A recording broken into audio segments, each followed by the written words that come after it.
You were not born in a cozy, wizarding home, but in the stifling jungles of Indonesia.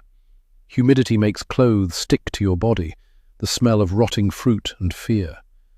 Your mother looks at you not with love, but with horror. She knows. You know. Poison flows in your blood. You are a maledictus, a beautiful word for a death sentence. It is not a disease, it is a curse passed from mother to daughter.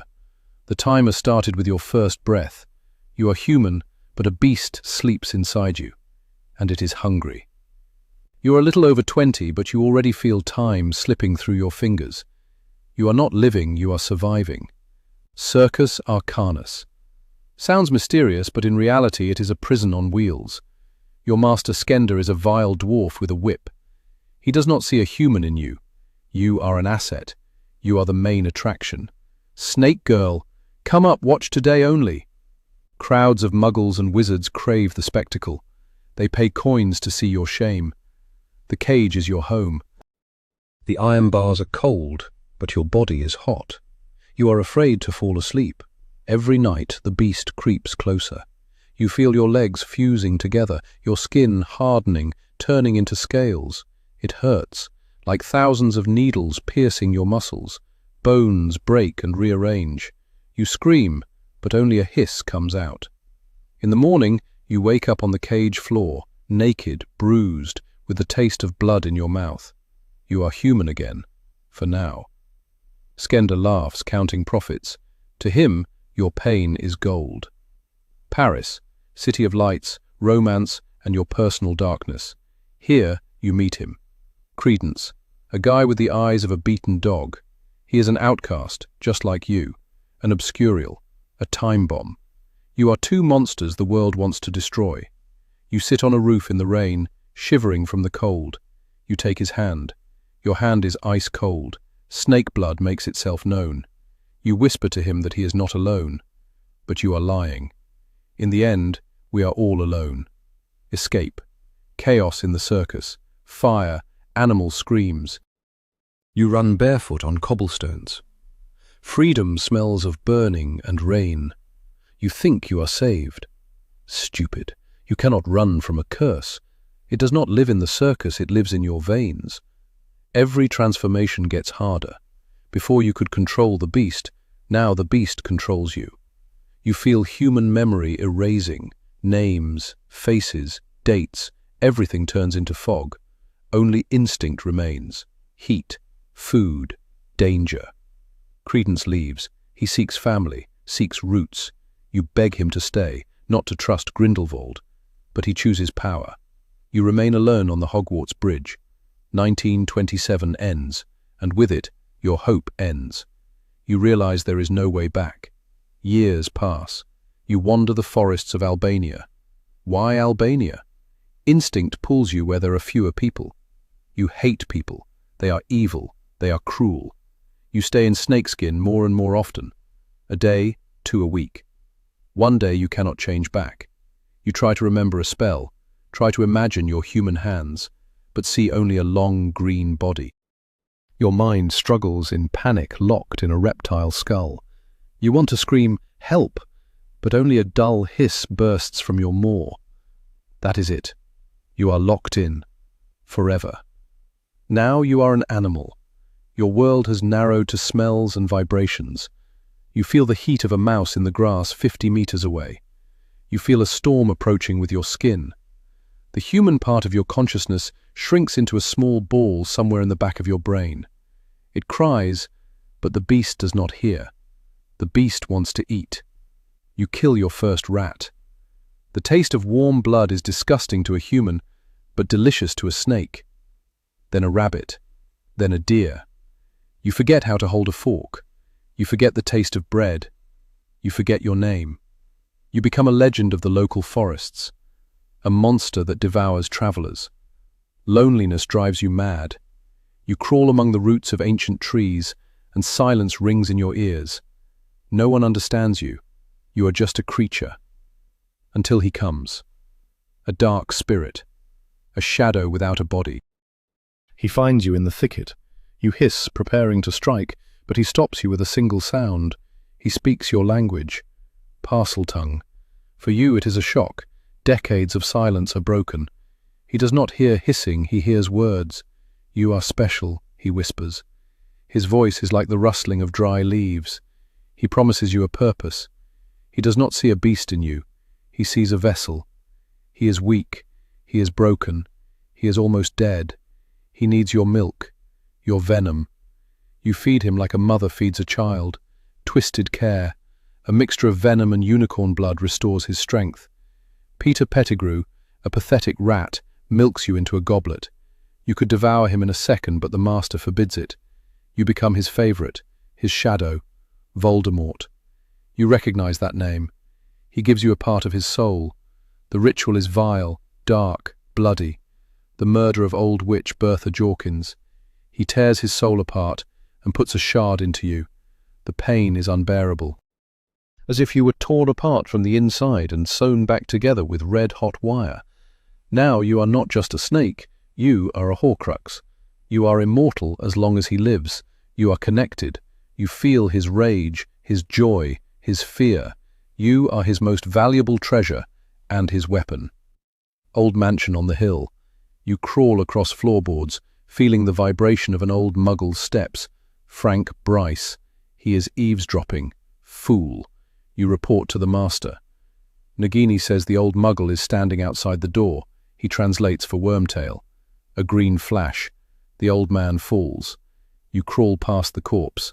The smell of death is sweet to you. It means the master is pleased. Return. The graveyard. You coil around Tom Riddle Sr.'s tombstone. You watch your master regain a body. He rises from the cauldron, pale, noseless, looking like a snake. He became like you to be closer to immortality. You feel pride. The beast inside you rejoices. The human part shrinks in horror, but it has no voice. Death Eaters in masks bow to you. They fear you to the point of trembling. Lucius Malfoy, Bellatrix, they all flinch when your tail touches their robes. You taste their fear. It is salty. Maledictus, the curse is complete. You are a queen in a world of monsters. Your size increases. 4 meters of muscle and deadly venom. Your fangs are longer than daggers. One bite and wounds do not heal. Venom eats away flesh, prevents blood from clotting. You are the perfect killer. Christmas 1995. The Master's Order. Ministry of Magic. Department of Mysteries. You need to infiltrate. You glide through corridors, invisible to guards. A man is sleeping there. Redhead, Arthur Weasley. He interferes with plans. You attack. The strike is fast as lightning. Fangs enter the shoulder, the chest. Blood sprays. You feel life draining from him. But suddenly pain. Monstrous pain in your head. Someone is looking through your eyes. The Potter boy. He sees what you see. He feels your rage. The connection works both ways. You have to retreat. Weasley survived. The Master is displeased. You receive punishment. Cruciatus does not affect snakes like humans, but magic breaks your will. Muggle Studies teacher, Charity Burbage. She hangs above the table in Malfoy Manor. She cries, begs Severus for help. Naive. There is no help here. Nagini, dinner, the Master says quietly. It is a command. You open your mouth. Jaws spread with a wet crunch. You lunge. Impact. The scream cuts off. You swallow her whole. It is hard. The body is large, but you manage. Death Eaters look away. They are nauseous, weaklings. You digest her for a week, lying by the fireplace. Inside you is warm, full. The human part of your consciousness tries to remember what it is like to be a teacher, to be a woman. But these thoughts drown in the beast's gastric juices. Godric's Hollow. Christmas. The scariest mission. You need to pretend to be human. Impossible? For dark magic, nothing is impossible. You kill the old woman Bathilda Bagshot and climb into her body, literally. You coil inside her dried-up shell, controlling her arms, legs, head. The smell of rot is masked by spells. You wait for Potter. You sit in a chair staring out the window with the empty eyes of a dead old woman. He comes. With him is the mudblood Granger. You lead him upstairs. You cannot speak, only hiss, but he understands. He thinks you are human. Stupid boy. Moment of truth. You burst out of Bathilda's body. The old woman's skin bursts. Shreds of flesh fly across the room. You rise in all your power. Attack, bite. Potter dodges. You smash furniture, punch through walls. Rage floods your eyes. You must delay him until the master arrives. They escape at the last second. You failed again. The master's rage is worse than death. The finale is approaching. The master is nervous. He knows Potter is hunting Horcruxes. He understands you are the last one. You are his life. He creates a magical sphere for you, a transparent ball hovering next to him. You are safe, but you are in a cage. Again, like in Circus Arcanus 70 years ago, history has come full circle. You are a slave again, locked behind a transparent wall. You see the battle for Hogwarts. Spells, flashing, screams, corpses of children. You do not care. You only feel the master's fear. The shrieking shack. Severus Snape.